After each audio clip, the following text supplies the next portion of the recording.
PHK boleh ditolak. Ya, tapi apakah kemudian lu bilang, "Lah, si Ucup kerjanya lebih jelek dari gue, kenapa gue?" Ya terserah gue lah. Mungkin gak? Mungkin banget. Gak maju-maju nih perusahaan nih, orang-orang yang gak maju-maju. Leadernya gimana? Kamu gak apa-apa ini, bawahan kamu lalunya gak pernah kasih training, lo gak pernah develop. Ya salahin gue sih kampret. Kalau turnover tinggi, salahin HR, salahin user. Lah kan gue HR, salahin user lah. Balik lagi di episode kali ini kita akan kedatangan seorang narasumber yang kemarin sempat kontroversial, rame sekali. Kita lanjutin ke part 2-nya. Saking banyak yang minta, kita kabulin sekarang. Hai, gue Frankie Wijaya, Human Capital Consultant dan co-founder dari bestari.id. Hari ini entah kenapa gue mau enjoy topiknya. Ngomongin soal layoff, siapa yang salah, siapa yang jadi malaikat pencabut nyawa, mana yang benar dan gimana caranya kalian bisa strive di masa tengah-tengah industri layoff ini. Tonton videonya sampai habis. Leaders HR.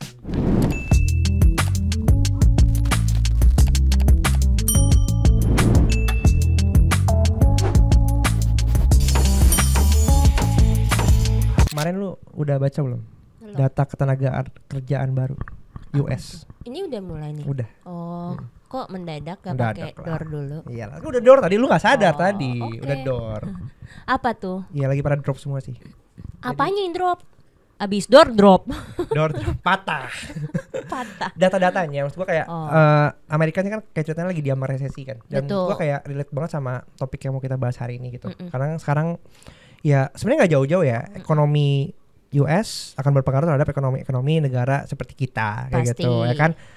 Sumber uang dari sana ngaruh ke startup banyak layoff gitu. Sekarang layoff kok masih jadi musim yang menarik banget. Betul. Ya. Ada yang baru layoff musim menarik tau sih. Layoff juga lagi jadi musim yang baru lagi apa sih Will ya?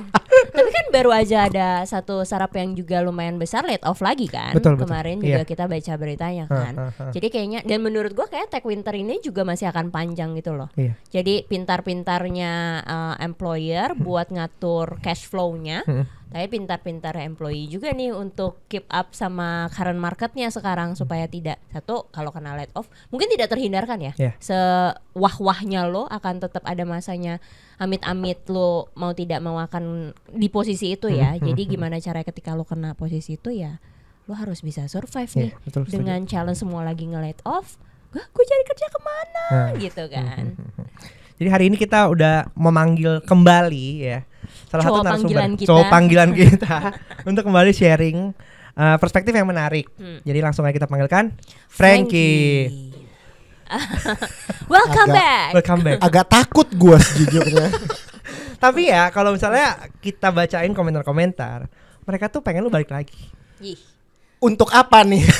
Untuk dihujat. Mungkin banyak yang ingin diklarifikasi. Oh iya, gitu. iya, terkait iya. pernyataan-pernyataan. Saya lebih belajar sebelumnya. untuk hati-hati dalam bicara. Siap. Memang Kita lihat nanti.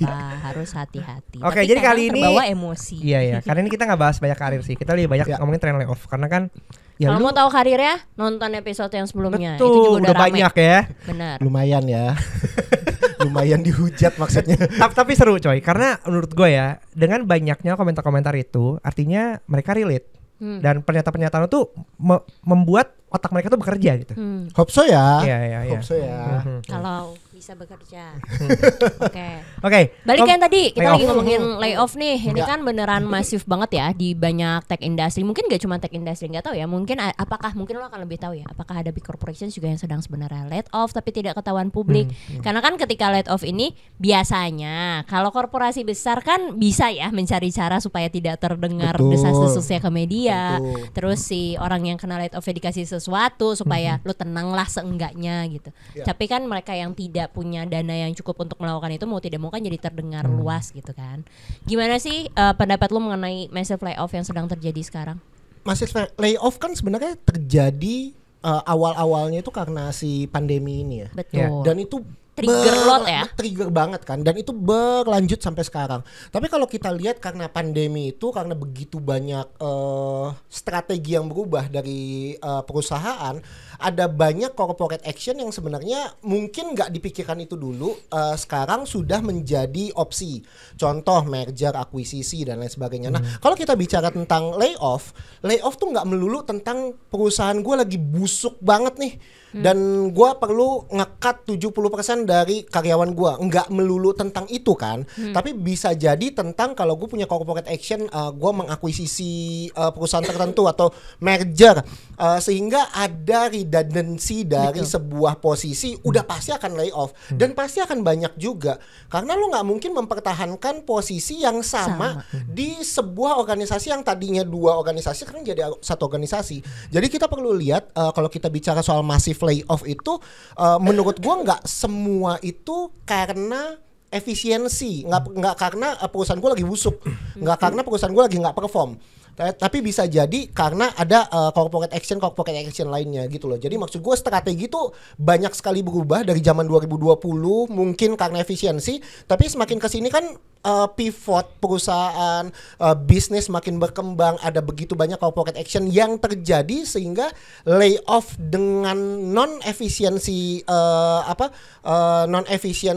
alasannya bukan karena efisiensi itu mungkin juga terjadi gitu loh. Makanya kita nggak bisa ngelihat PHK atau massive layoff hanya dari satu perspektif, tapi juga perspektif yang lebih luas bahwa PHK bisa terjadi nggak cuma karena perusahaannya jelek gitu sih. Itu terjadi loh, teman gue ya di Google. Dia juga kena restructuring coy. Padahal posisinya gede. Kayak menurut gue kayak ini orang kerjanya bagus, pintar, tapi kena restructuring juga. Ya memang karena itu kan ya, berarti kan banyak faktor gitu, nggak cuma ini bukan juga karena efisiensi sih gitu. Atau karena ketika bisnisnya berkembang dia membutuhkannya lebih ke yang lain secara kemampuan atau skills yang dibutuhkan, orang ini tidak cocok kemana-mana kan juga bingung ya. Betul. Ngapain dipaksakan kayak tetap harus William gitu, tapi nggak masuk kemana nih gitu. Ya, itu kan yang tadinya William bagus banget, tapi karena sudah gua mengubah strategi gua, William gak bisa catch up nih. Ya gue cari orang baru lah, mau nggak mau orang-orang yang kayak William nih di satu divisinya mungkin nggak mau catch up semua, ya gua cut. Nah, isu yang digoreng di luar adalah wah ini banyak layoff, padahal ya lo perlu lihat lebih dalam kenapa layoff itu terjadi, apakah ada penggantinya. Nggak semua layoff kan dikarenakan karena perusahaannya mau bangkrut sebenarnya. Biasanya ketika lo kan konsultan juga kan, biasanya ketika ya pasti konsultan terkait layoff ini juga banyak diminati ya, kayak bantu aku mau nge-layoff gitu kan. Biasanya yang lo sarankan untuk lo layoff paling pertama pertimbangannya apa aja sih? Apakah selalu ini yang gajinya paling gede lempar gitu, atau ini yang gajinya paling kecil justru yang lo singkirkan? Gue mundur sedikit ke sebuah pemikiran ya, bahwa di sebuah atau di semua perusahaan industri apapun itu pasti ada yang namanya core function and non core function. HR consultant kayak gua, konsultan HR itu jadi core function. Nggak ada HR di tempat gue, mati perusahaan gue. Tapi di perusahaan sebagian besar perusahaan, HR jadi non core function. Nggak ada HR pun tetap jalan. Jadi setiap perusahaan core function dan non core function itu pasti beda-beda. Nah, kalau gue selalu kasih tahu ke klien kalau memang tujuannya adalah untuk PHK, pertama kali banget yang gue minta mereka cek adalah lo cek dulu fungsi apa yang jadi non core function, mana yang jadi core function. Yang di laid off kalau memang kondisinya adalah untuk efisiensi, itu biasanya non core function yang duluan. The hard truth. Kita nggak ngomongin gaji paling tinggi, gaji rendah, ini orangnya banyak. Kalau orangnya banyak tapi semua core function, ini kerja lebih lama, kerja lebih lama, gitu ya? Betul. Jadi selalu yang diutamakan dalam sebuah perusahaan dalam ketika layoff adalah non core function di perusahaan, udah pasti. Kemudian kedua adalah apa di dalam fungsi itu yang memang mudah untuk digantikan sama satu, ibaratnya gini, yang tadi dikerjakan sama 3 orang, ya bisa nggak sih ini gue squeeze banget dikerjain sama 1 orang, dan biasanya itu atasannya. Makanya di-cut bawah-bawahan. Kenapa? Ini banyak terjadi kenapa? Karena dianggap atasannya sudah punya pengalaman lebih, sehingga daripada gue mempertahankan gaji yang lebih sedikit tapi nggak bisa ngelakuin apa-apa, lebih baik gue bayar sedikit mempertahankan yang lebih tinggi tapi ngerjain tugas bawahannya juga. Gitu. Jadi itu mungkin terjadi. Tapi balik lagi, apakah semua perusahaan yang ngelakuin layoff mikirin gaya yang tadi gue sampaikan? Enggak. Itu adalah yang gue sampaikan kepada klien-klien yang memang tujuannya adalah ngobrol ke gue, gue mau consult dong soal layoff. Ya, tentu core function and non core function itu menjadi pembicaraan paling dalam lah, paling lama. Baru kita ngomongin ketika sudah ada nama-namanya, sudah ada orang-orangnya, jumlahnya dan lain sebagainya, kita put it into regulation seperti apa. Ya, jangan sampai kalian mem-PHK banyak orang tapi lo nggak comply sama regulasinya seperti apa. Regulasi kita bicara soal pesangon, bicara soal berapa lama sebelum ketika lo ngomong PHK. Dan PHK kalau kata kuncinya adalah PHK juga boleh di deny lo, boleh ditolak lo sama si orang yang di PHK gitu. Secara undang-undang gitu boleh ditolak lo. Boleh. Gitu. Boleh, tapi itu kan balik lagi ke ranahnya bipatrit tripatrit gitu lah ya.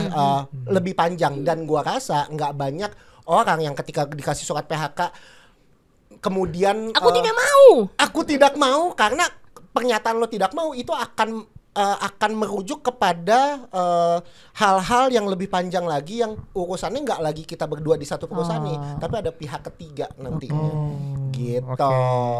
Disclaimer dulu, ini kita ngomongin idealnya ya, tapi kita Idealnya, aware kalau betul. ternyata pada prakteknya banyak possibilities yang mungkin terjadi ketika kita ngomongin tentang laid off ya. Betul. Terkait si massive layoff ini, berarti tadi yang lo bilang kan idealnya abis ngasih apa tadi surat misalnya gitu, terus tahap selanjutnya kalau misalnya tadi udah core non core functions, terus udah disebut juga kalau misalnya nih ternyata kayak udah dipisahkan, non core functions sudah dihilangkan tapi masih belum masuk juga sama yang diinginkan, priority berikutnya apa dari core dan non core? Performance. Oke. Udah pasti tuh lihat KPI, pencapaian dia, Berarti performance penting evaluation. untuk employer atau perusahaan punya dokumen yang bisa ngasih lihat performance dari masing-masing employee ya. Ideal. Ideal. Nah, Again, ideal ya. Ideal. berdasarkan pengalaman lu kayak. Wah, Banyak ini gue dicolek banget nih ya. Oke, ini pengalaman ya. Ini tidak terjadi di semua perusahaan, Betul. tapi ada banyak perusahaan yang nggak punya dokumen itu. Yang dilakukan apa? Will, lu kan head of digital marketing ya. Tim Iya, lu Pak. ada 30 orang. Gue pengen lay off seenggaknya 50%. Lu pilih ya. Yang mana yang performance-nya menurut lo lebih jelek? Padahal gue tahu itu nggak ada Bapak yang dokumen. lebih jelek gitu makanya. Oh ya udah saya tutup aja perusahaan ini. Anda juga tidak dapat kerja Anda. Jadi ada banyak juga not rely on dokumen, tapi lebih kepada subjektivitas. Oke. Nah, itu Will, bahaya kan? dan terjadi, lo ngomong bahaya, terjadi nggak terjadi. That's the hard truth yang memang lo mau. Itu kan kita bicara bukan dokumen di atas kertas yang lo tanda tangan segala sesuatu gitu loh. Lo cuma ngomong ya gua bisa ngomong A yang keluar, B yang nggak keluar, terserah gua dong.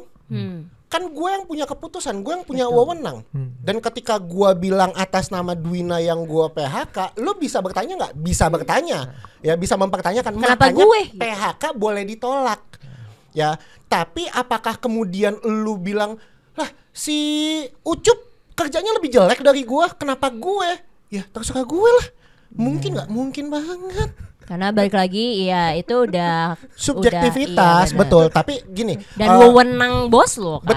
Betul. Makanya tadi gue bilang misalnya Will, tim lo 50, gue pengen cut 50% yang menurut lo nggak perform, kasih namanya ke gue kasih tahu ke HR yang cut-cutting. Tindak. Ya, banyak yang ngelakuin seperti itu. Dalam pernyataan gue bagusan aja udah banyak hal yang sebenarnya tidak sesuai kaidah. Ya, dalam satu kalimat tadi itu aja, ya. Dalam satu kalimat tadi aja sudah banyak kaidah yang dilanggar sebenarnya. Tapi kalau misalnya ada nih perusahaan yang lo lagi konsultanin gitu ya, terus dia tidak punya dokumen KPI-nya gitu, taruhlah it's too late gitu dia buat bikin KPI lagi gitu, tapi dia mau melakukan itu dengan cara yang benar, apa yang akan lo sarankan? Satu, lo nggak mungkin ngelakuin dengan cara yang benar. Itu dulu deh.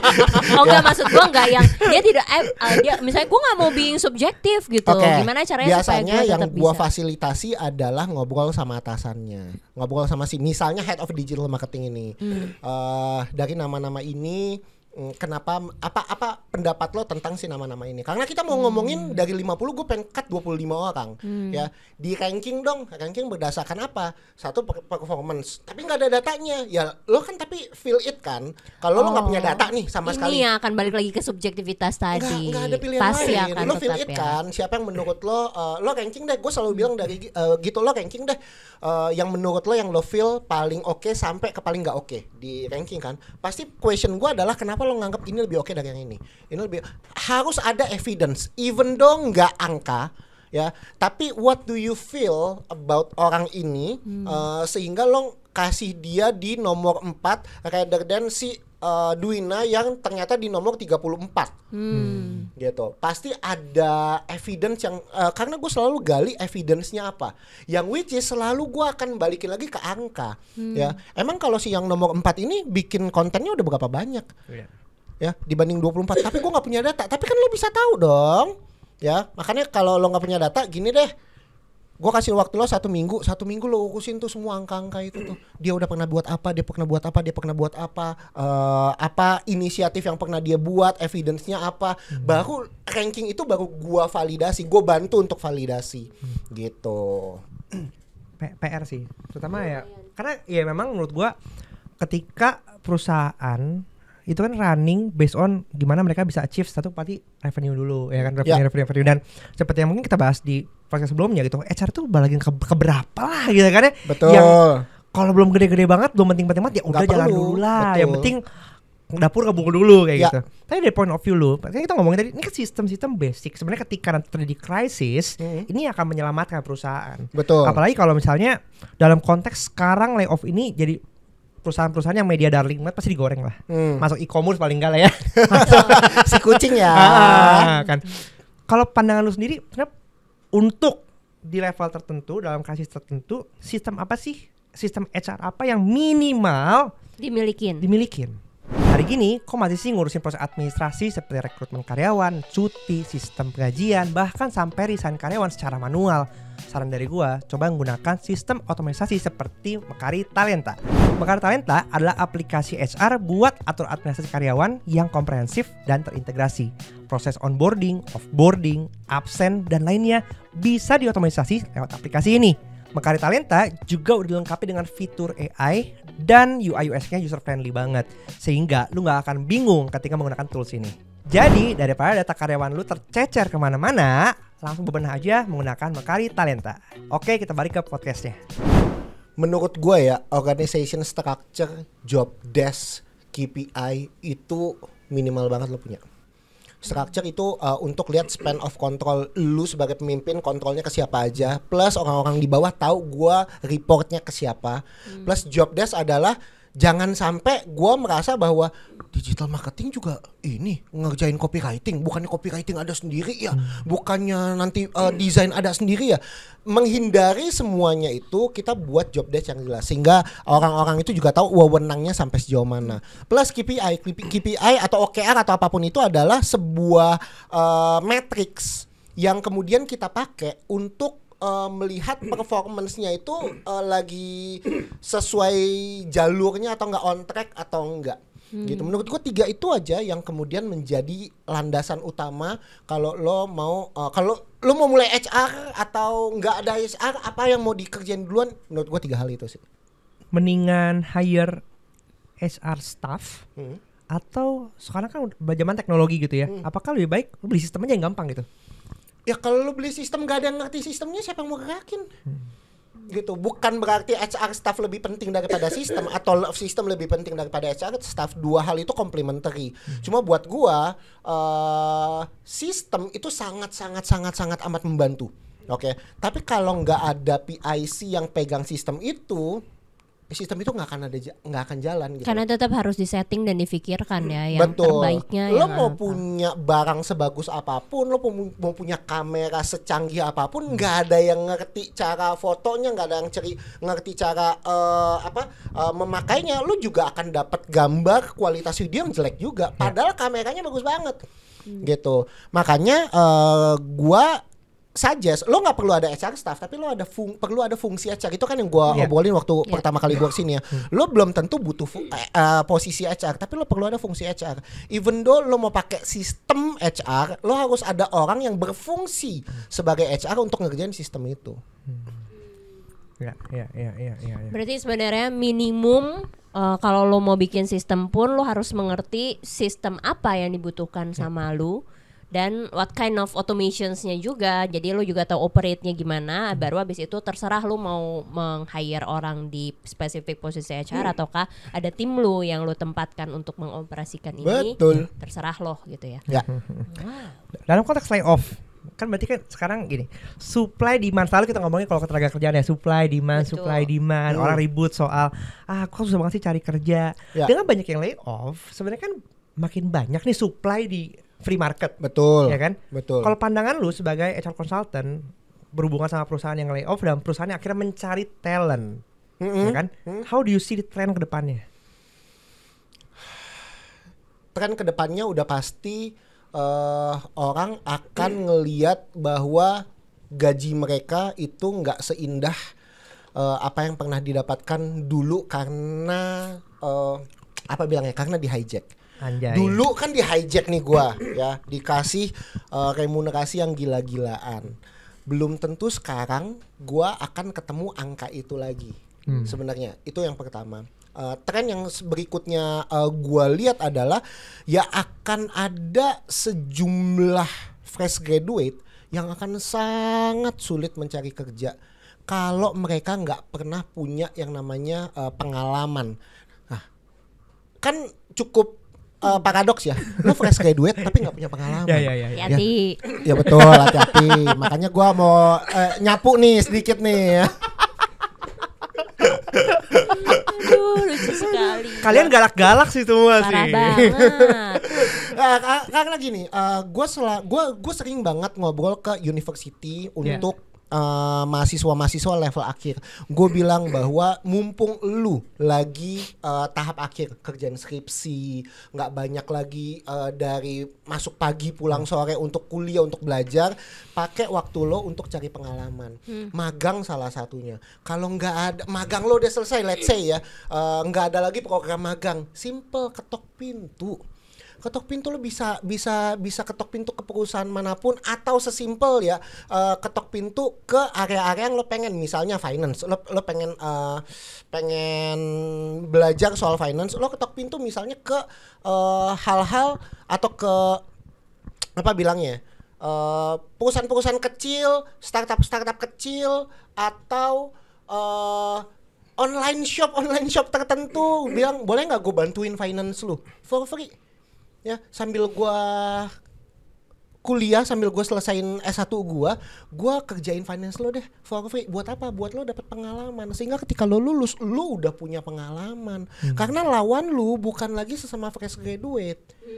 Lawan lo adalah orang-orang yang di layoff, yang udah punya pengalaman, tapi bilang kayak gini, gua rela deh lo gajinya gue turunin deh. Gaji gue turunin deh, gue masih toleransi deh 20%, 30% dari gaji gue yang lama, gue masuk deh, yang penting gue dibayar. Nah, lawan lu fresh grade adalah orang-orang itu. Kalau lo nggak pernah punya pengalaman, atau lo cuma bergelut sama yang namanya IPK doang, bukan berarti IPK nggak penting ya, tapi kalau lo cuma bergelut sama IPK doang, lawan lo terlalu berat. Menurut gue itu tren yang terjadi di luar sih. Lu ngelihat bahwa orang-orang ini mau menurunkan pride-nya. Mau. Apalagi sekarang kita ngomong Gue juga headhunter nih. Okay. Gue headhunter. Gue ngerjain perusahaan-perusahaan yang butuh posisi-posisi tertentu. Ada banyak yang dua hal ya. Ada banyak yang frustrasi banget di perusahaan yang sekarang, sampai dia bilang 10-20% dari gaji gue yang sekarang, selama tempatnya culture lebih bagus, gue lebih baik ambil itu. Ya, frustrasi di tempat yang sekarang. Atau kedua, open to work di LinkedIn, dan udah nggak kerja misalnya 3 bulan 4 bulan, mereka more than welcome. Untuk apa? Dia bilang mungkin saya harus buktikan diri saya dulu. Itu selalu yang disampaikan. Mungkin gaji saya tahu gaji saya yang di kemarin cukup tinggi, tapi mungkin untuk perusahaan yang bagus saya perlu membuktikan diri saya dulu. Makanya saya oke dengan 30% di bawah. Lo bayangin. Gede loh 30% gede. Lo gede, tapi karena memang budget perusahaan yang gua tanganin, gua kasih tahu kan range-nya dari sekian sampai sekian. Wah, itu agak jauh nih dari gaji dia terakhir, sehingga dia bilang kalau Pak saya udah coba searching perusahaannya, kayaknya saya oke sama perusahaan ini, boleh nggak dinego, saya oke dengan tolerate 20-30% di bawah, tapi saya diizinin untuk ngobrol sama usernya, lanjut ke user interview, saya mau buktikan diri. Kalaupun ternyata nggak bisa nego lagi gajinya dan saya masuk kualifikasi, saya oke dengan toleransi itu untuk membuktikan diri. Siapa tahu nanti 1 tahun 2 tahun kemudian saya bisa achieve angka yang saya tinggalin kemarin. Mungkin banget. Dan itu nggak cuma 1-2 orang, Will, gitu. Nggak 1-2 orang, banyak banget yang rela. Karena apa? Karena udah massive layoff, udah terlalu banyak lapangan bukan lapangan pekerjaan banyak ya, tapi supply-nya sudah banyak banget sehingga ya lo harus berani mentoleransi beberapa hal gitu, dan itu terjadi sekarang. Nggak semua, tapi terjadi. Gue spotting 2 hal yang menarik ya. Satu, orang yang di layoff, ya kan, mereka susah dapat kerja, previous pekerjaannya pendapatannya besar, terus sekarang nggak ada yang mau terima lagi, sehingga itu jadi blockage juga. Yang kedua adalah orang yang frustasi, ya kan? Di tempat kerjanya gitu. Atau orang ketiga, orang yang saat ini bekerja aman-aman aja, tapi pengen mencari yang lebih baik lagi, tapi bisa jadi zong. Ya kan? Ya, betul. Ya memang terjadi banget 3 itu. Atau ada orang yang ya udah let it flow aja, gue nggak perlu muluk-muluk, yang penting gue kerja. Karena ada orang yang bekerja di posisi itu 15 tahun, 20 tahun, 30 tahun, dan mereka merasa ya udah gue pensiun dengan posisi ini pun nggak apa-apa ya, nggak ada yang salah juga gitu. Cuma perlu dipahami ketika orang ini pensiun nantinya kan diganti sama orang baru, which is kebanyakan tuh admin tuh, level admin, dan adminnya itu kan fresh grad, rata-rata ya fresh grad atau mungkin pengalaman 1-2 tahun. Nah orang-orang di sekeliling yang ngerasa bahwa orang yang tadinya pegang admin ini udah 20 tahun pengalaman, udah ngerti, sampai ke direktur aja percaya sama dia. Lah kalau ada orang baru itu nggak bisa dikasih skup pekerjaan yang sama, sehingga secara job desk yang dicari adalah, nah ini menarik, lo bayangin admin udah 20 tahun ya, job desknya dia kerjain, wewenangnya udah luar biasa, padahal secara spesifikasi lo cari yang pengalaman 1 tahun 2 tahun pun cukup untuk kerjaan ini. Cuma karena previousnya dipegang sama orang yang 20 tahun, yang baru ini seakan-akan jadi jelek. Ya dong, karena belum punya pengalaman, baru 2 tahun, nggak bisa dipercaya dan lain sebagainya. Padahal job desk-nya persis. Ya, apa yang menyebabkan persepsi itu muncul? Ya, bahwa orang ini sudah terlampau lama di perusahaan itu sehingga jadi orang kepercayaan. Nggak ada yang salah dengan itu. Tapi yang jadi masalah adalah perspektif kelilingnya terhadap job desk posisi ini kemudian menjadi sangat tinggi. Ya dong. Ekspektasi balik lagi ke situ. Iya, karena sebelumnya tuh gue baru menyampaikan ke Frankie. Jadi gue habis baca satu white paper. Kapan? Kok nggak ngomong ke gue juga? Pakai telepati. Makanya lo nggak tahu. Gue habis baca white paper gitu. Jadi kan sekarang kita sering banget ngomongin workforce gap gitu kan. Apalagi si Indonesia Emas ini selalu disebut-sebut gitu kan. Emas atau cemas gitu kan, yang belum tahu. Nah, C-nya dalam kurung ya. Nah, si workforce gap yang sekarang terjadi itu kan banyak isu yang melatar belakanginya. Nah, kalau white paper ini tuh bilang 3 major challenge terhadap workforce gap. Itu tuh yang pertama skills. Tadi mungkin skillsnya nggak tepat sama yang dibutuhkan sama industrinya. Yang kedua tuh expectations. Yang ketiga itu tuh visibility. Menariknya. Jadi skills memang skills yang dipunya sama pegawainya atau pekerjanya nggak sesuai sama yang dicari. masalah expectations itu antara employer dengan employee-nya. Employer-nya tadi nyari pekerjaannya yang kayak apa, ekspektasinya di-handle sama orang yang seperti apa gitu. Tapi itu kadang tidak match juga. Sama yang terakhir itu visibility terhadap insights atau data. Organisasinya sebenarnya butuhnya yang kayak apa sih? Terus skillsnya sebenarnya kayak apa? Terus keadaan organisasinya sendiri sekarang sebenarnya kayak apa? Terus keadaan di industri atau di marketnya juga sebenarnya sekarang kayak apa. Nah itu kan yang tidak pernah terlihat jelas gitu ya. Jadi gak tahu kalau dari sisi HR sendiri yang selalu menjadi garda terdepan ketika mau let off, mau hiring, itu kan garda terdepannya kalian ya. Challenge tiga-tiganya itu kan akan selalu ada ya menurut gua, mau semaju apapun negaranya ya. Kalau dari lo sendiri selaku HR, ada nggak sih yang bisa dilakukan untuk meminimalisir gap 3 ini aja? Wah, pertanyaan sakti nih. You're gonna change the world, bro. Minimalisir ke semuanya itu adalah lo harus punya data titik. Data apapun ya, data orangnya sudah bekerja berapa lama, orang ini seberapa bagus. Karena apa? Karena top level itu buat keputusan pasti based on data. Kita seringkali punya perusahaan untuk gather data eksternal. Tapi kita lupa internal tuh nggak punya data, nggak punya data yang kuat, sehingga lo mau ambil keputusan apapun secara internal berat banget, atau lebih kepada subjectivity. Nah, tapi kita perlu pahami bahwa subjectivity itu pasti akan selalu ada. Tinggal seberapa besar persentase subjectivity terhadap objectivity yang seharusnya kita sudah punya. Makanya data itu menjadi penting. Data internal, data yang tadi lo bilang visibility itu kan bicara soal gua perform atau enggak. Kemudian secara apa namanya, hubungan relation antara gua dengan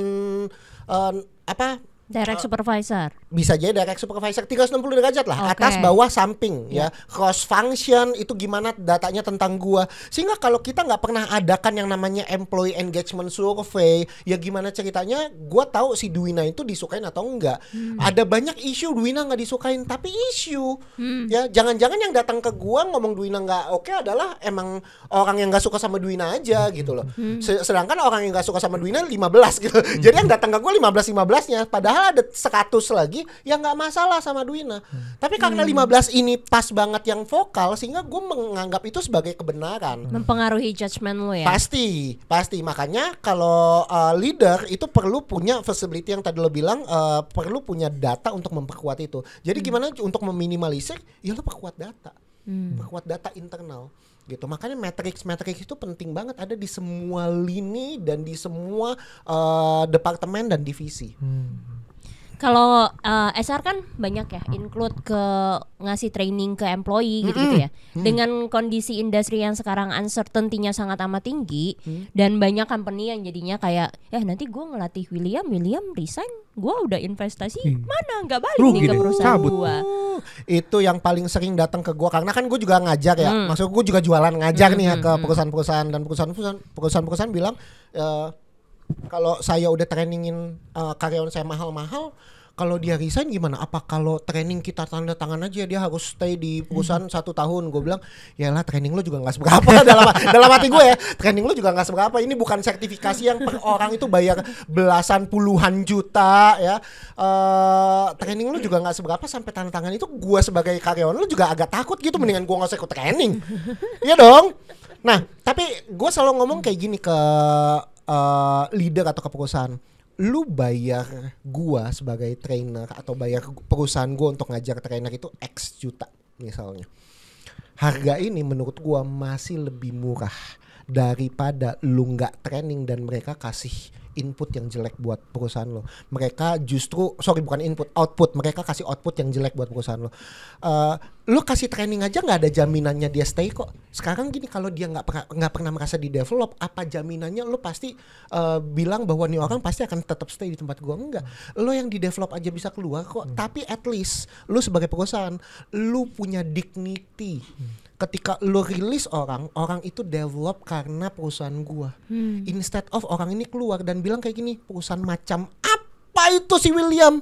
Gua datang di situ 5 tahun, mana pernah gua di develop. Lebih baik adalah orang yang bilang kayak gini, gua ex William. Ya, gue emang resign dari situ. Tapi gila di William yang 5 tahun ya, gue belajar A, belajar B, belajar C, sama-sama resign. Tapi alangkah lebih baik lo punya dignity, perusahaan lo punya dignity dan bilang bahwa gue di develop di perusahaan ini. Jadi menjawab pertanyaan lo, ya training ada cost-nya dan menurutku bukan bukan cost, investment. Investment buat orang, buat dia develop. Tapi apa jaminannya orang ini nggak akan resign? Nggak ada jaminannya. Tapi at least lu itu masih lebih murah karena dia develop, dia akan kasih output buat perusahaan ya yang nggak tahu sampai kapan ya, daripada lu nggak bayarin training atau lu nggak develop apapun tapi pada akhirnya dia gitu-gitu aja terus lu ngoceh gitu loh.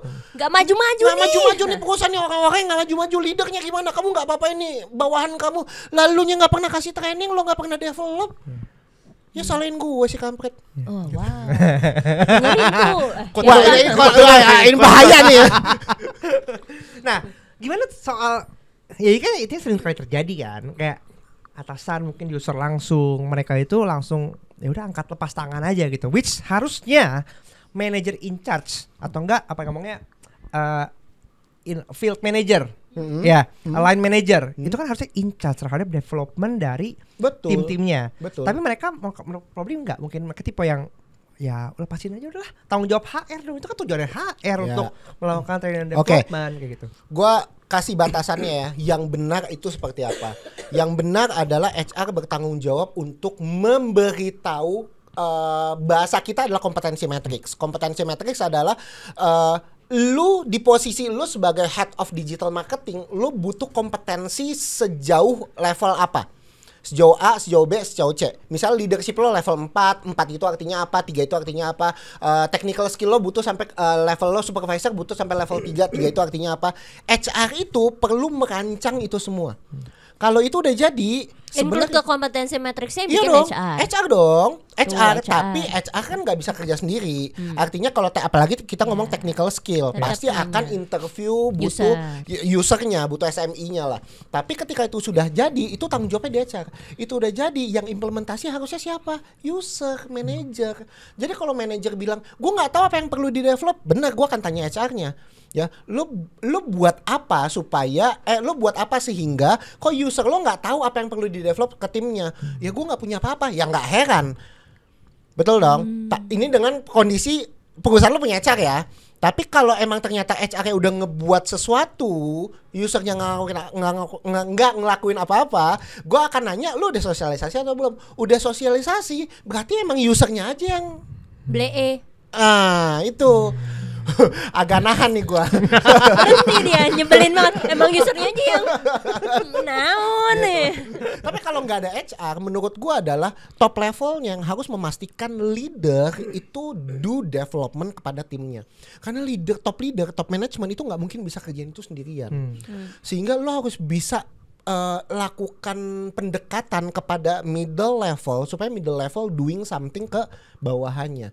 Karena kalau lu cuma ngomongin kerjaan tas, tugas, tapi nggak pernah ngomongin soal development orangnya, ya lu akan menciptakan, lu maksud gua adalah sebagai manajemen ya, sebagai owner atau sebagai top management akan membentuk bos bukan leader.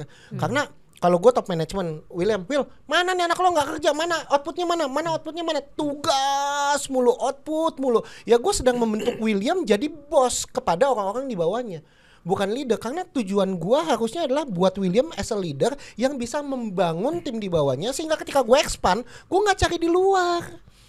Gue carinya, Will, anak lo siapa yang bagus, gue punya posisi karena gue pengen expand. Atau kalau gue sering lagi nanya ke William, ada nggak ex tim lo yang mau lo rekomendasiin, gue lagi nyari promosi ini. Kan apa yang dikerjain sama William, tim-timnya jadi karena dia develop kan. Beda sama orang-orang yang di luar sana yang ngerasa ya gue X ini sih, tapi X ini tuh di sosial media doang bagus, busuk banget, nggak pernah di develop, nggak berani tuh di LinkedIn X apa itu nggak berani ya. Tapi kalau Fosfoye misalnya X Fosfoye berani, ya karena dia tahu X Fosfoye tuh bagus-bagus misalnya. Ya makanya lo berani nanya karena lo trust gitu. Lo bayangin kalau William tuh nggak ngelakuin itu, nggak akan ada yang lo nggak akan ada yang mau hasil didikan dia, lo nggak mau kan? Gitu. Gue ngirim bocah malah ke William. Nah, titip dong, kayaknya blow on nih. Gitu. Di training ya sampai pintar gitu. Waduh, ini bengkel berarti. Bengkel. Lu pernah gak ketemu sama komentar-komentar selepetan lah ya itu kan. Kalau kita ngomongin netizen ini ya mereka sering kali kan mempertanyakan sebenarnya yang pecatku tuh siapa? Manajernya ataukah HR-nya kayak gitu atau enggak? Karena kesannya kayak ini soal pecat-pecatan lewat ini malaikat pencabut nyawa nih. Ya Karena kan? mungkin tidak semua HR hubungan dengan usernya baik ya. Atau kan user suka main aman gitu kan. Bener. Daripada nanti gua diomongin sama tim gua, udah cara lu yang ngomong dah. Kalau ini gua gak suka nih lu pecat, lu maju kayak gitu. Gua minum dulu ya.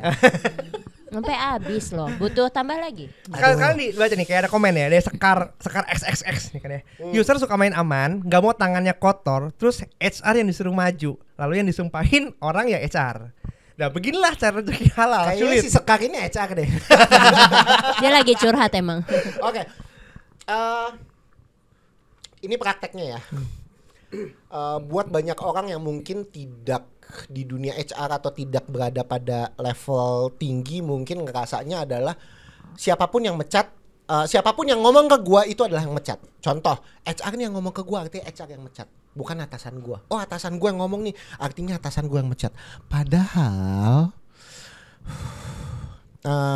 Boleh di zoom. nah, ada begitu banyak kemungkinan yang terjadi. Kemungkinan pertama, top level yang udah bilang bahwa budget buat divisi lo Gue mau perampingan. Gue pengen gitu. perampingan. Gue nggak pengen ini semua orang tahu. Pokoknya lo 18 jadi 10 titik. Lo nggak bisa fight apapun ke gue. Ada nggak leader yang kayak gitu? Ada banget. Ya bos yang kayak gitu ada banget. Sehingga itu seakan-akan lu yang melakukan pemecatan terhadap si 8 orang dan 8 orang ini taunya lu yang mecat. Tapi kan lu nggak mungkin ngomong kan ke bawah, bos gue nih suruh gue pecat. Nggak mungkin. Itu pil pahit yang harus ditelan sama middle Sebagai leader. manager. Ya, middle manager, leader itu ada pil pahit yang udah embed di dalam gaji lo, namanya adalah telan aja pernyataan negatif dari bawahan lo ke lu tentang gue. Ya tentang atasan lu, ya kan? Karena atasan lu ngomong ke lu nggak bisa ngomongin atasan gue diminta nih, nggak mungkin dong. Ya itu pil pahit yang udah nempel di gaji lu. Nah, siapapun yang ngelakuin itu, yang ngomongin itu, dianggap sama netizen, dianggap sama orang-orang adalah itu yang mecat gua. Dan seringkali shitnya adalah HR yang kena. Padahal seharusnya yang mecat itu bukan HR. Yang mecat itu adalah user, tapi HR mendampingi. Supaya apa? Karena dianggapnya secara job desk dan secara kualifikasi HR yang lebih bisa nenangin situasinya. Oke, makanya ada yang namanya internal relation, industrial relation, karena dia punya kompetensi untuk menenangkan, punya perspektif sehingga orang itu lebih merasa bahwa ini bukan pemecatan massal, ini bukan pemaksaan dan lain sebagainya, punya kompetensi itu. Sayangnya HR seringkali sendirian, ditendang, didorong sendirian. User juga kadang seringkali sendirian. Betul, Gak ada HR-nya. betul. User sendirian ya salah user lah, kenapa lo ngajak HR lu? Ya. Yang HR sendirian yang gue kasihan, karena kalau gue ngajak usernya nggak mau. Karena apa? Usernya pengen jadi good cop. Ketika udah keluar, terus dia nangis-nangis, usernya tinggal bilang kayak gini. Sorry Ya, bukan gue gak punya gua pilihan loh. lain. Exactly, pasti pernah lo. Sering gitu ya. Ya kan? Karena pengen apa? Pengen jadi good cop. Padahal bisa jadi ini dia ugly truth yang gue pernah jalanin ya. Yang jelek-jelekin orang ini juga leadernya. Karena dia mau jadi good cop dan gue nggak punya pilihan lain sebagai HR. Karena memang HR salah satu halnya adalah nemenin user untuk mecat orang. Ini pasti ada nih yang netizen yang bilang, "Iya salah lu lah HR-nya." Ya, kenapa lu nggak ini? Kenapa lu nggak itu? Ya, oke, maafkan saya Udah salah. mendalami. Gue pernahnya dihianati HR-nya justru. Gitu, Gue kenapa udah tuh? jadi bad cop, udah gue yang mecat, tahu-tahu HR gue yang malah ngasih ide ke orang yang gue pecat untuk kayak encounter gue balik. Waduh. Gimana nih? Kerjaan HR kan support user ya lah. Kok ini HR gue yang malah ngasih tau, Frankie lu sebenarnya pas dipecat lu bisa lo ngelakuin ngelakuin ini, gue kayak ya gimana? Weh kok Oke, aneh. ini gue meluruskan banyak hal ya, yaitu adalah kalau lu bilang HR tuh nggak guna, HR tuh cuma di pihak perusahaan. Gue juga dibayar dari perusahaan satu. Tapi fungsi HR yang sebenar-benarnya adalah dia kakinya juga harus ada di kaki karyawan. Dia tuh adalah orang di dua kaki, sehingga kalau HR udah dimusuhin sama karyawan berarti lo salah jadi HR. Karena HR harusnya juga justru mengayomi, tahu isu-isu kan karena lo deket. Ya, tapi satu sisi lo juga nggak boleh ngejelekin karyawan lo ke atasan lo atau ke manajemen. Tapi lo tahu nih dari manajemen ada isu apa, sehingga gue bisa dorong ke bawah supaya bawah itu bisa berubah. Tapi kalau misalnya HR harus memilih, shit happens, lo harus lay off, harus milih, kaki lo di mana? Ya di perusahaan lah. Iya dong. Karena gue masih dibayar sama perusahaan.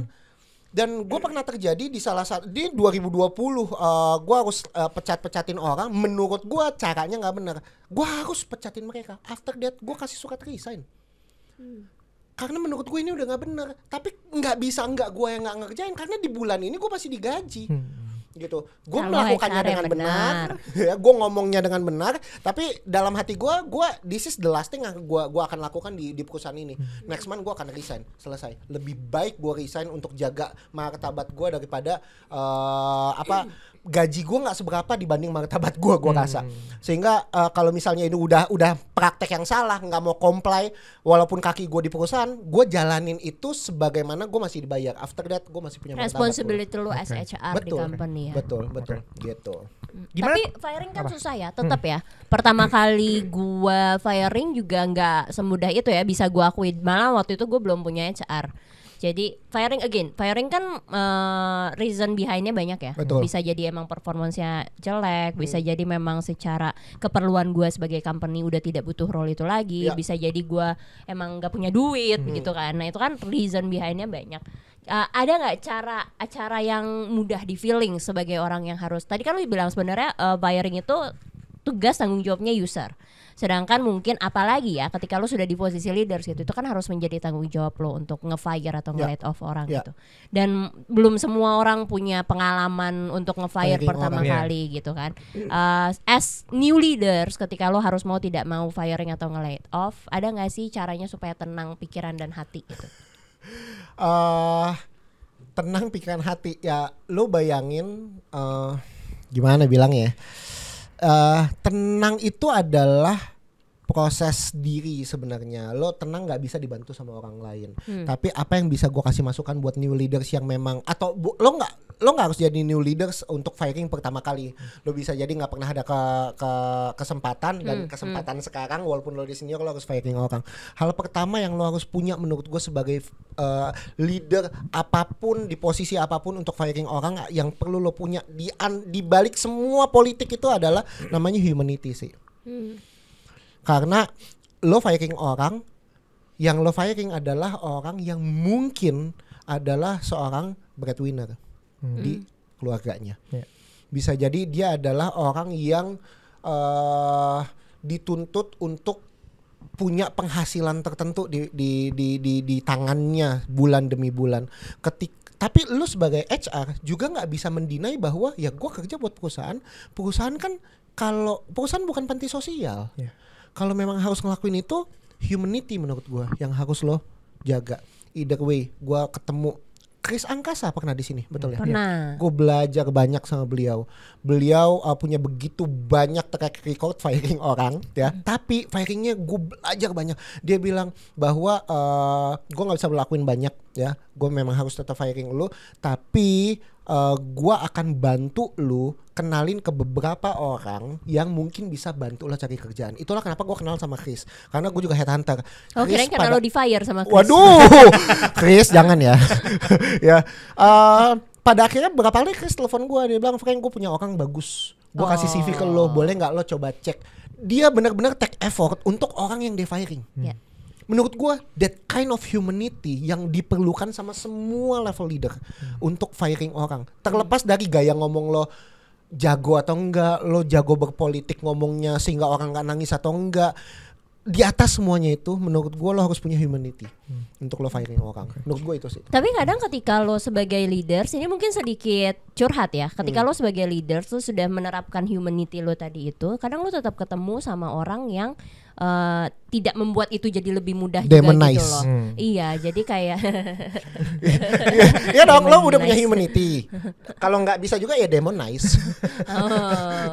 Iya dong, gini. Tapi setiap orang, gue tahu itu beda-beda. Tapi kitanya harus kita yang sama dong. Ya, gue tahu nih orang nyebelin mampus nih. Tapi kan guanya orang yang sama. Gue harus punya humanity juga dong terhadap orang yang menurut gue nyebelin. Kalau gue kasih humanity, elunya masih brengsek, ya udah. Gue nggak perlu apa ya, nggak perlu ikatan apapun lagi untuk bisa melakukan sesuai kebenarannya prosesnya. Maksud gue PHK lu, gue paksa lu resign, ya apalah itulah ya. Intinya gue bisa lakukan apapun supaya lu nggak ada lagi di perusahaan ini. dan si employee-nya malah jadi burn the bridge ya, yang tadinya Betul, yang lo tadi mau punya. bangun relationship akhirnya jadi burn the bridge. Dan masih ada potensi untuk entah kerja sama temennya kah atau Betul, kerja di mana gitu-gitu ya. Gitu. Kalau masalah retentions itu kan juga sering dibahas ya. Kayak company retentions lo, employee retentions lo bagus apa enggak Tuh, nih? kan turnover nggak mau turnover nggak retention. Turnover lah. Kan ujungnya kan di company retention. lo bagus apa enggak gitu. Sedangkan sekarang nggak tau gue, menurut datanya retentions yang lagi normal terjadi di company sekarang tuh berapa sih? Berapa tahun sih? Apa bulan? Turnover. Sangat beragam, tapi karena kita udah lihat udah Gen Z ya, 2 rata-rata 2-3 tahun itu oke. Oke. Masih oke. Lo jangan samain sama ini kita ya. Oh, generasi kita bisa sampai Generasi kita. puluhan tahun. Generasi atas kita bisa Atas puluhan kita yang tahun. puluhan tahun. Kita jarang, Masih cuy. temen gua ya, dari gua masuk perusahaan di korporasi sampai sekarang masih ada. Betul, Itu kayak, betul. Men, berapa tahun anjir? Betul, betul. Kelar. Generasi kita 10 tahun mungkin masih banyak, tapi nggak sebanyak generasi X Ya, ya. betul, Yang cuma satu you kantor name it, seumur mungkin hidup. Cuma satu kantor seumur hidup, Iya, betul, betul, gitu. Jadi menurut gua perusahaan-perusahaan juga harus berdamai.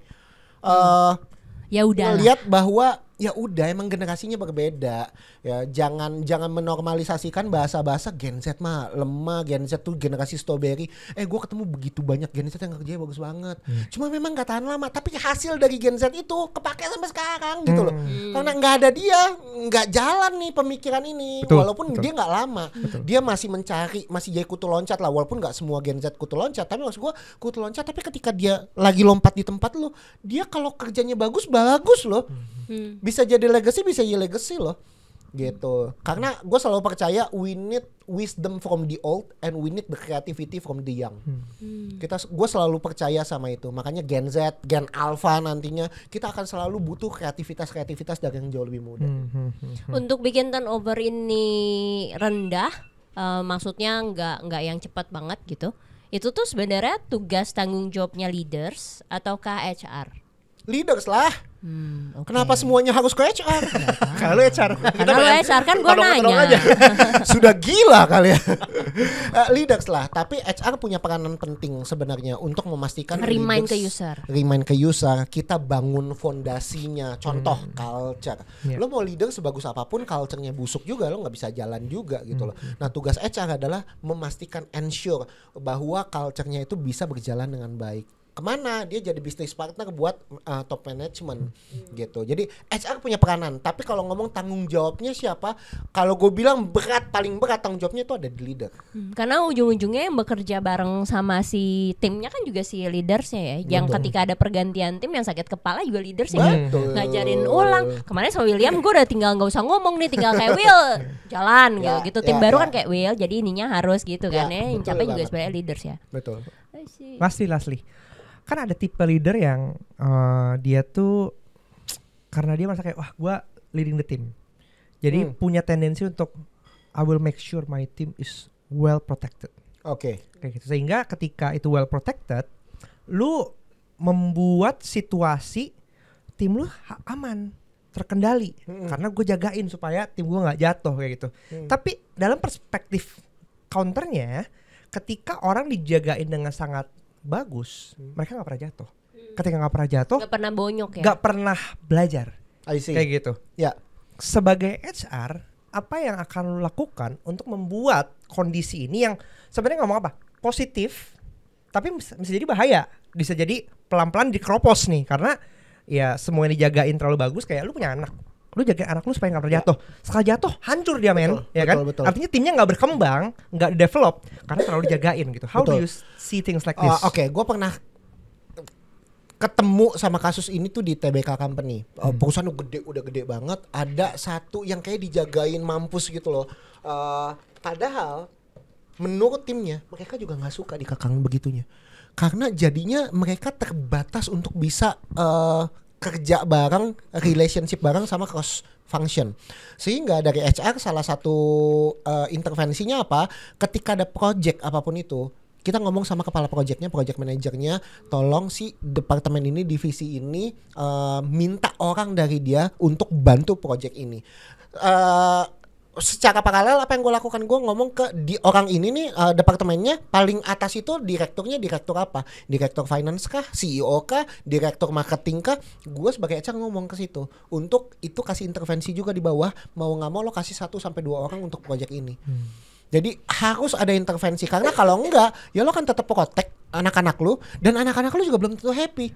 Lo bayangin ada jadi anak seorang overprotective mother and father.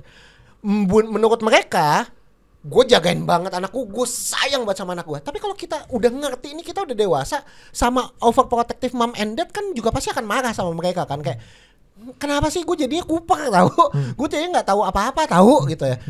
Jadi gue mau break free susah, tapi intervensi dari atas itu kemudian, konteks perusahaan intervensi dari atas itu kemudian bisa jadi bantuan. Itu sih yang mungkin HR bisa lakukan. Dalam dunia kerja sebenarnya semakin banyak exposure dan terhadap pekerjaan-pekerjaan yang membantu lu kan. Meningkatkan kualitas dan skill lu sendiri. Ketika nanti ada masa-masa lu harus kena layoff yang itu memang unfortunate accident, ya lu bisa tetap strive gitu, karena lu punya kapasitas untuk lu jual lagi ke calon employee lu. Betul. Kita masuk ke segmen terakhir. Segmen baru. Ini quick response. Yang sebelumnya lu tidak boleh nyontek dulu. Sini.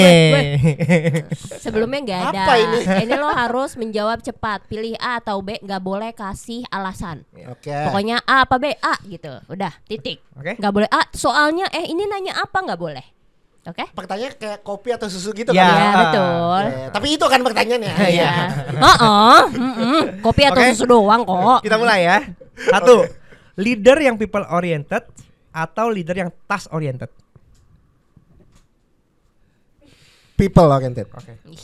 Leader yang jago managerial skills atau leader yang jago technical skills? Managerial skills. Oke. Rekrut ex unicorn atau rekrut ex perusahaan biasa? Perusahaan biasa. Sorry. Rekrut yang punya pengalaman 1-2 tahun atau rekrut fresh grad tapi yang udah punya pengalaman magang atau kerja-kerja di tempat lain? 1-2 tahun lagi. 1-2 tahun. Rekrut karyawan dengan rate rendah versus karyawan dengan rate sesuai? Rate sesuai. Kalau turnover tinggi, salahin HR, salahin user. Lah kan gue HR, salahin user lah. Nggak boleh ada kalimat depannya. Oh iya, dong. Layoff manager jago technical skill tapi bad leaders, atau layoff manager nggak jago technical tapi punya managerial skill? Layoff yang nggak jago managerial skill, technical tapi bagus di technical. Iya. Aduh, ya itu.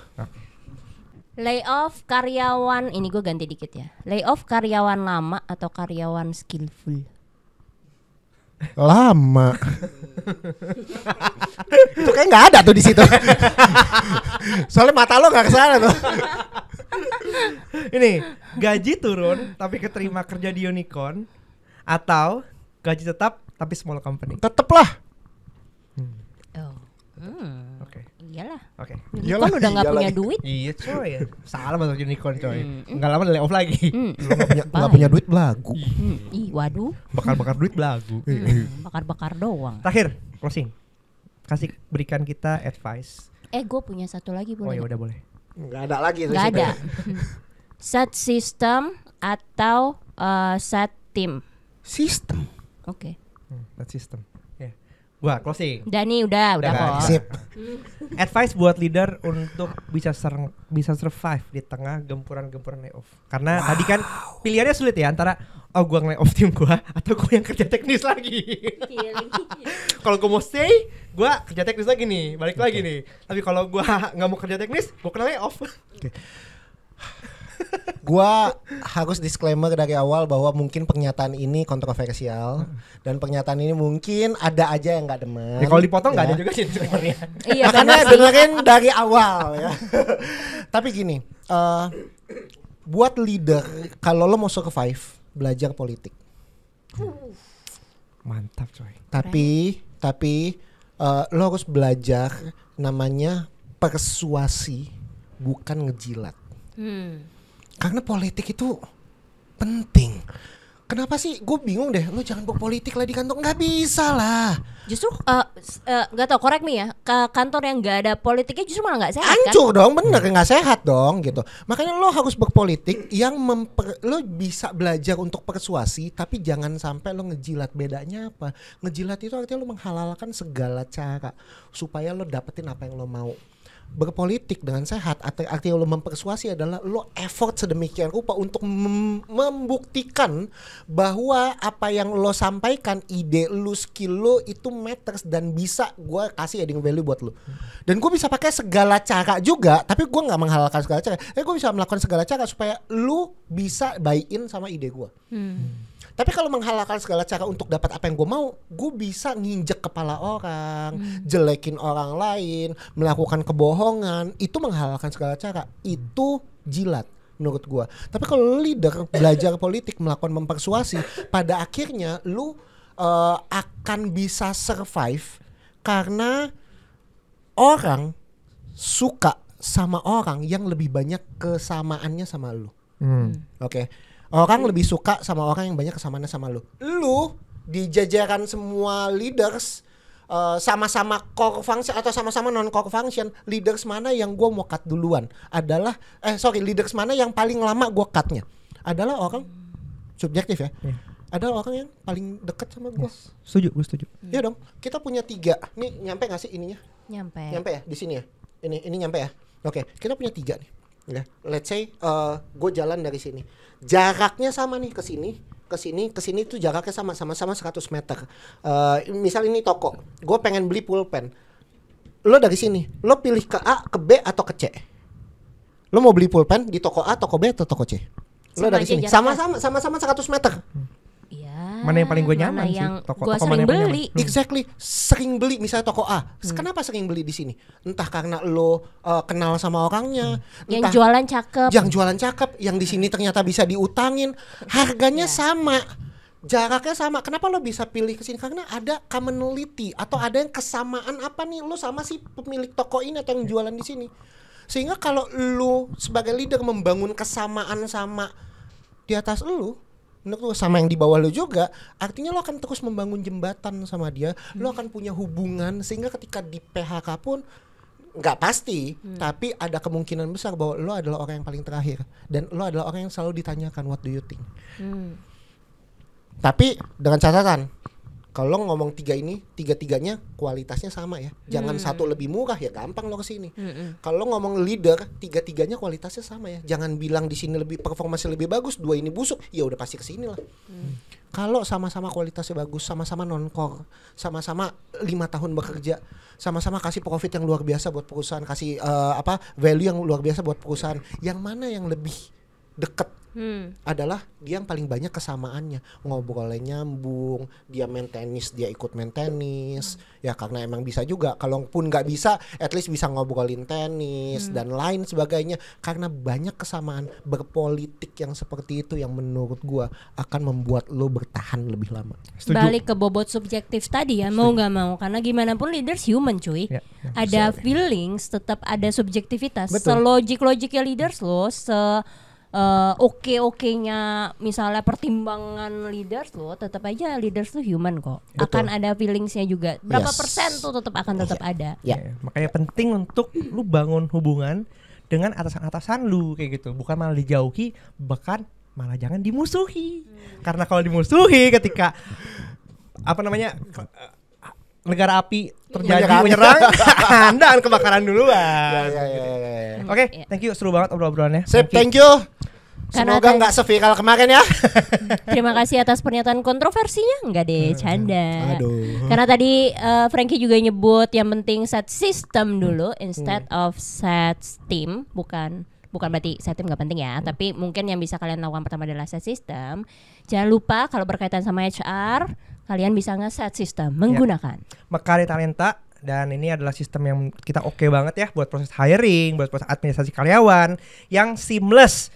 Tetap butuh orang yang bisa mengoperasikan, tapi dengan ada sistem membantu semua yang manual-manual itu jadi lebih otomasi. See you, Frankie. Most welcome. Semoga abis ini ada sesi 3. Aduh, gua aminin gak ya?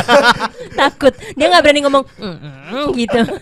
Oke, jangan lupa di Terima subscribe, kasih. di like, dan komentar juga pendapat kalian tentang episode kali ini. Sampai jumpa di video selanjutnya. Bye.